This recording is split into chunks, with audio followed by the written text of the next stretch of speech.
धूल भरी सड़कों, रेगिस्तानी हवाओं और राजस्थान की अनंत धरोहरों के बीच एक स्थान ऐसा भी है जहां इतिहास, भक्ति और चमत्कार एक साथ हमें देखने को मिलते हैं। ये स्थान कोई साधारण मंदिर नहीं बल्कि आस्था और शक्ति का दिव्य केंद्र है, जिसे हम श्री खाटू श्याम जी मंदिर कहते हैं। यहाँ जाने वाले हर भक्त को ऐसा अनुभव होता है मानो वक्त ठहर गया हो, इतिहास सांस ले रहा हो और आस्था स्वयं एक रूप लेकर सामने खड़ी हो। पर यह मंदिर सिर्फ भक्ति का स्थान नहीं बल्कि एक रहस्य की भूमि भी है। वो कौन सा रहस्य था जिसने इस मंदिर को जन्म दिया? ये मंदिर इतिहास के किस पन्ने से निकलकर आज भक्ति के महासागर में प्रवाहित हो गया? आखिर कौन है श्री खाटू श्याम जी, जिनकी महिमा इतनी अनंत है कि लाखों भक्त उनका नाम जपते ही अपने सारे दुखों को भूल जाते हैं? अब सवाल ये है कि लोग उन्हें हारे का सहारा कहते हैं, लेकिन ये उपाधि उन्हें कैसे मिली? क्या ये केवल एक नाम है या इसके पीछे कोई गहरा ऐतिहासिक और दैवीय कारण छुपा है? उनकी मूर्ति की विशेषता क्या है जो भक्तों के एक बार देखने से अनोखी आध्यात्मिक अनुभूति मिलती है? महाभारत के महासंग्राम में जब पांडव और कौरव अपने अस्तित्व की अंतिम लड़ाई लड़ रहे थे, तब एक योद्धा ऐसा भी था जिसने अपना शीश दान कर दिया। ये कौन था और उसने अपना शीश क्यों दे दिया? ये शीश हजारों वर्षों तक लुप्त रहा, लेकिन फिर एक दिन राजस्थान की भूमि ने इसे प्रकट कर दिया। ये कैसे संभव हो पाया? क्या ये केवल एक संयोग था या फिर श्री कृष्ण द्वारा दी गई भविष्यवाणी का परिणाम? जिस स्थान पर ये शीश निकला वही बना श्याम कुंड, एक ऐसा कुंड जिसके जल को चमत्कारी माना जाता है। कहते हैं इस जल से स्नान करने वाले भक्तों के दुख दर्द सब मिट जाते हैं। पर सवाल ये भी उठता है कि क्या ये सच में चमत्कारी है? क्या इतिहास में ऐसे प्रमाण मिले हैं जो इसके रहस्य को उजागर कर सके? जब शीश को निकाला गया तो इसे कहाँ स्थापित किया जाए, ये एक बड़ा प्रश्न था। लेकिन तभी एक रात राजा रूपसेन चौहान को एक रहस्यमयी स्वप्न आया, एक आदेश जो केवल एक सपना नहीं था बल्कि एक दैवीय संकेत था। ये आदेश उन्हें किसने दिया और उन्होंने इस मंदिर को इतना भव्य रूप क्यों दिया? खाटू श्याम जी के मंदिर में चढ़ने वाला प्रसाद केवल भोजन नहीं बल्कि आस्था का प्रतीक है। और लोटा प्रसाद की परंपरा क्यों इतनी महत्वपूर्ण है? हर साल लाखों श्रद्धालु खाटू श्याम जी के दर्शन के लिए आते हैं, लेकिन उनकी ये यात्रा केवल एक तीर्थ यात्रा नहीं बल्कि एक आध्यात्मिक अनुभव बन जाती है। भक्तों का मानना है कि जो भी सच्चे मन से बाबा श्याम को पुकारता है उसकी हर इच्छा पूरी होती है। पर क्या सच में ऐसा हुआ है? क्या आज तक किसी ने मंदिर में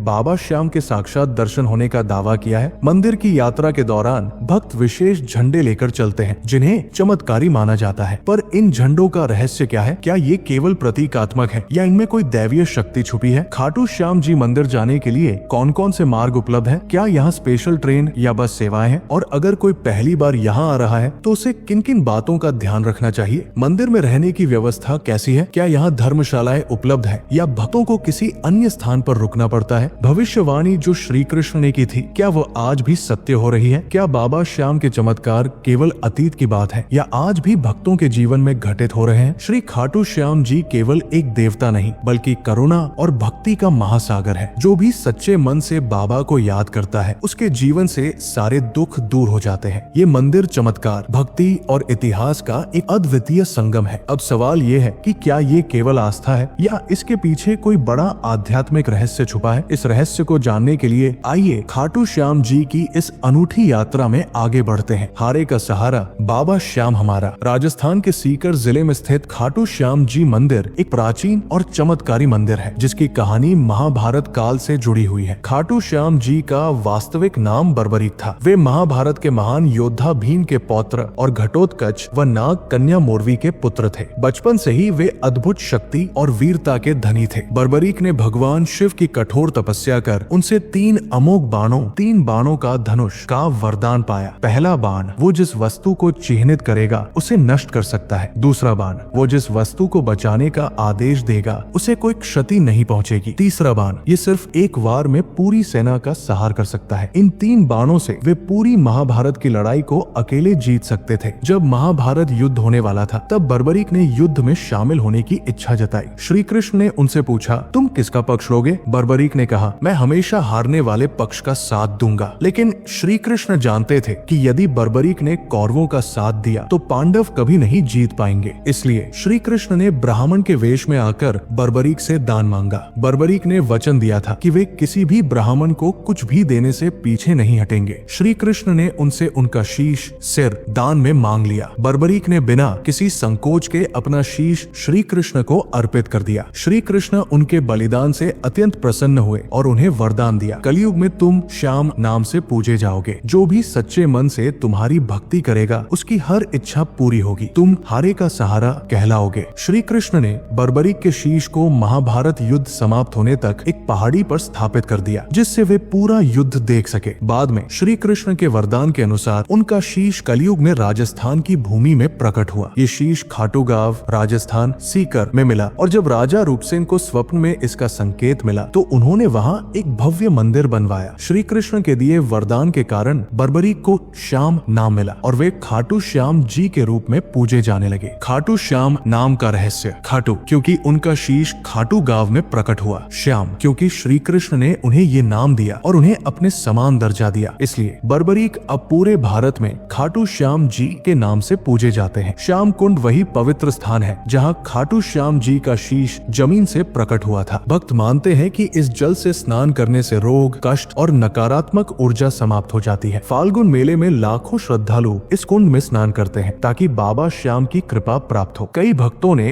इस जल से चमत्कारी लाभ होने का दावा किया है। खाटू श्याम जी की मूर्ति की विशेषता, दिव्य और चमत्कारी। भक्तों का मानना है कि मूर्ति की आंखें सजीव प्रतीत होती है और भक्तों के दुख हर लेती है। मूर्ति श्याम वर्ण कृष्ण के समान है, जो श्री कृष्ण द्वारा दिए गए वरदान का प्रतीक है। जो भी श्रद्धा से दर्शन करता है उसकी मनोकामना पूर्ण होती है। मूर्ति सोने चांदी से सजे भव्य गर्भगृह में स्थापित है, जहां भक्तों को दिव्य ऊर्जा का अनुभव होता है। मंदिर में चढ़ाया जाने वाला प्रसाद और उसका महत्व, मुख्य प्रसाद एक चूरमा, घी, गुड़ और शक्कर से बना जिसे बाबा को अर्पित किया जाता है। 2 बूंदी के लड्डू सबसे लोकप्रिय प्रसाद जिसे भक्त श्रद्धा से चढ़ाते हैं। 3 नारियल और सूखा मेवा मनोकामना पूर्ण होने की आस्था से अर्पित किया जाता है। भक्त मानते हैं कि बाबा को चढ़ाया गया प्रसाद शुभ होता है और इसे ग्रहण करने से कृपा प्राप्त होती है। लोटा प्रसाद क्या है? ये बाबा श्याम को अर्पित किया जाने वाला विशेष प्रसाद है जिसमें चूरमा, मिश्री,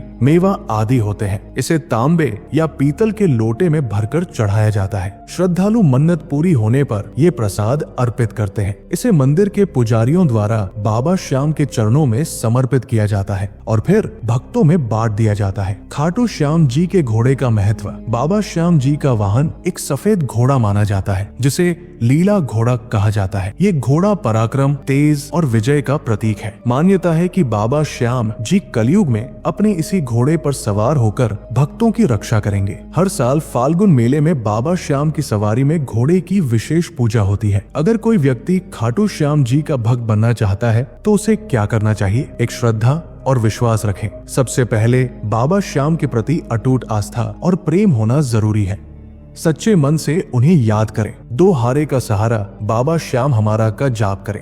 ये मंत्र खाटू श्याम जी का सबसे पवित्र और शक्तिशाली मंत्र है। इसे नियमित रूप से जपें। 3 बाबा श्याम की आरती और भजन सुने। हर दिन खाटू श्याम जी की आरती, कीर्तन और भजन सुने या गाएं। ये भक्ति को और मजबूत करता है। 4 खाटू श्याम जी के व्रत और त्योहारों का पालन करें। बाबा श्याम के भक्त एकादशी, पूर्णिमा और फाल्गुन मेले में विशेष पूजा करते हैं। इन पावन दिनों में भक्ति करना शुभ माना जाता है। 5 निशान यात्रा करें। हर साल लाखों श्रद्धालु रिंगस से खाटू 18 किलोमीटर की पदयात्रा करते हैं और बाबा के दरबार में निशान, ध्वज अर्पित करते हैं। ये बाबा श्याम की भक्ति में बहुत महत्वपूर्ण माना जाता है। 6 बाबा श्याम को समर्पित सेवा करें। भक्त भंडारा, जरूरतमंदों की सेवा, मंदिर में सेवा या दान करके बाबा की कृपा प्राप्त कर सकते हैं। 7 खाटू श्याम जी मंदिर के दर्शन करें। जब भी संभव हो खाटू श्याम जी के दरबार में जाएं, श्याम कुंड में स्नान करें और बाबा के दिव्य दर्शन करें। 8 जीवन में सच्चाई और दया का पालन करें। बाबा श्याम सच्चाई, प्रेम और करुणा के प्रतीक है। उनका भक्त बनने के लिए हमेशा अच्छे कर्म करें और जरूरतमंदों की मदद करें। जो भी सच्चे मन से बाबा श्याम को भजता है उसकी हर मनोकामना पूरी होती है। हारे का सहारा बाबा श्याम हमारा। खाटू श्याम जी मंदिर के नियम, दर्शन नियम। सभी भक्तों को पंक्ति में रहकर दर्शन करने होंगे, कोई भीड़ नहीं। वीआईपी दर्शन के लिए विशेष अनुमति लेनी पड़ती है। प्रसाद नियम, बाबा को चूरमा, बूंदी लड्डू, नारियल और लोटा प्रसाद चढ़ाया जाता है। बाहर से लाया गया प्रसाद मंदिर में चढ़ाने की अनुमति नहीं होती, मंदिर परिसर से ही ले। वस्त्र और मर्यादा, सभ्य और शालीन वस्त्र पहनना अनिवार्य है। सिर ढकना शुभ माना जाता है। महिलाएं दुपट्टा और पुरुष पगड़ी पहन सकते हैं। फोटोग्राफी और मोबाइल उपयोग, मंदिर परिसर में फोटोग्राफी और वीडियो बनाना सख्त मना है। मोबाइल फोन का सही उपयोग करें। दर्शन के समय फोन का प्रयोग न करें। साफ सफाई और अनुशासन। मंदिर परिसर को स्वच्छ रखना सभी भक्तों का दायित्व है। मंदिर में मांसाहार, नशा या किसी भी प्रकार के गलत व्यवहार की अनुमति नहीं है। दान और चढ़ावा नियम। दान और चढ़ावा केवल अधिकृत दान पेटी में ही डालें। पंडितों या किसी अन्य व्यक्ति को निजी रूप से दान न दें। विशेष पूजा और अनुष्ठान। विशेष पूजा के लिए मंदिर समिति से अनुमति लेनी होगी। निशान यात्रा करने वाले भक्त नियमानुसार ध्वज चढ़ाएं। आप कैसे आ सकते हैं मंदिर? अगर आप ट्रेन से आ रहे हो तो निकटतम रेलवे स्टेशन रींगस जंक्शन है। रींगस से खाटू श्याम जी की दूरी लगभग 18 किलोमीटर है। रींगस से मंदिर तक ऑटो, टैक्सी और बस की सुविधा उपलब्ध है। अगर आप बस से यात्रा करते हो तो जयपुर, दिल्ली, सीकर, जोधपुर, कोटा, अजमेर आदि शहरों से सीधी बस सेवा उपलब्ध है। जयपुर से खाटू श्याम जी की दूरी 80 किलोमीटर लगभग 2 घंटे का सफर है। सीकर से खाटू श्याम जी की दूरी 60 किलोमीटर है। 3. सड़क मार्ग से। प्राइवेट वाहन टैक्सी से अगर आप आ रहे हो तो जयपुर दिल्ली हाईवे से रींगस होकर खाटू श्याम जी तक आसानी से पहुंचा जा सकता है। दिल्ली से दूरी लगभग 280 किलोमीटर 6 से 7 घंटे का सफर है। जयपुर से दूरी लगभग 80 किलोमीटर। सीकर से दूरी लगभग 60 किलोमीटर। 4. पैदल यात्रा, निशान यात्रा। रींगस से खाटू श्याम जी तक की पैदल यात्रा लगभग 18 किलोमीटर की होती है। हर साल लाखों श्रद्धालु निशान यात्रा करते हैं और बाबा के दरबार में ध्वज अर्पित करते हैं। 5. हवाई मार्ग से अगर कोई आना चाहे तो आ सकता है। निकटतम हवाई अड्डा जयपुर इंटरनेशनल एयरपोर्ट है। जयपुर एयरपोर्ट से खाटू श्याम जी 80 किलोमीटर दूर है, जहाँ से टैक्सी या बस उपलब्ध है। क्या खाटू श्याम जी की कथा किसी ग्रंथ में लिखी गई है? उनकी कहानी महाभारत के दक्षिणी संस्करण और स्कंद पुराण में मिलती है। बर्बरी खाटू श्याम जी का उल्लेख शिव पुराण और कुछ लोक ग्रंथों में भी किया गया है। श्री कृष्ण द्वारा दिए गए वरदान की कथा राजस्थान और अन्य भक्ति ग्रंथों में लोक गाथा के रूप में संकलित है। Online registration. मंदिर की आधिकारिक वेबसाइट पर दर्शन स्लॉट बुक कर सकते हैं। वीआईपी दर्शन सुविधा। विशेष दर्शन के लिए भी ऑनलाइन आवेदन किया जा सकता है। जो भी सच्चे मन से बाबा श्याम को पुकारता है उसकी हर मनोकामना पूरी होती है। खाटू श्याम जी की भक्ति एक यात्रा नहीं बल्कि अनुभूति है। जहाँ आस्था है वहाँ बाबा है, जहाँ प्रेम है वहाँ श्याम है। जब भी जीवन में अंधकार आए एक नाम लीजिए, हारे का सहारा बाबा श्याम हमारा। जय श्री श्याम। हारे का सहारा बाबा श्याम हमारा। बाबा श्याम की कृपा से आपकी यात्रा मंगलमय हो।